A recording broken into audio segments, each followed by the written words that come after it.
నిరీక్షణ prayer house మరియు centre సంఘముల తరపున ప్రభు పేరిట మీ అందరికీ నా హృదయపూర్వకమైన వందనములు.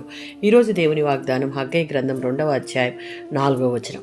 ధైర్యం తెచ్చుకుని పని జరిగించుడి, నేను మీకు తోడుగా ఉన్నాను.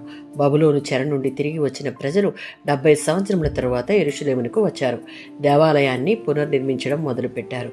సొలొమోను కట్టించిన మొదటి దేవాలయం మహిమను చూసినటువంటి వృద్ధులు వారు పునర్నిర్మించిన క్రొత్త దేవాలయం చిన్నదిగా సామాన్యంగా ఉండుట చూచారు. వారికి ఎదురైనటువంటి శత్రువుల అడ్డంకులు, పేదరికం, భయం కారణంగా అప్పటి ప్రజలు నిరుత్సాహానికి గురయ్యారు. ఈ నిరుత్సాహంతో దేవాలయం పనిని ఆపే పరిస్థితుల్లో ఉన్నప్పుడు దేవుడు హగ్గై ద్వారా మాట్లాడాడు. ధైర్యం తెచ్చుకుని పనిచేయుడి, నేను మీకు తోడుగా ఉన్నాను అని అభయమిస్తూ ఉన్నాడు. ధైర్యం కలిగి ఉండము అనగా లోపల ఉన్న నిరుత్సాహం ద్వారా వచ్చే భయానికి లోబడకము అని.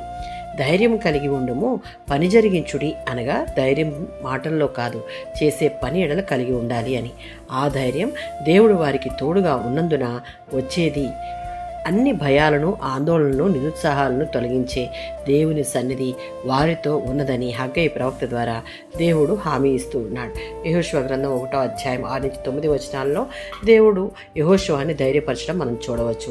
ద్వితీయోపదేశకాండం 31వ అధ్యాయం 6వ వచనంలో భయపడుకుడి, యెహోవా మీతో ఉన్నాడు అని ఇశ్రాయేలు ప్రజలకు మోషే ద్వారా తన వృద్ధాప్యమందు చెప్పడం మనం చూడవచ్చు. 1 కొరింథీయులకు రాసిన పత్రిక 16వ అధ్యాయం 13వ వచనం.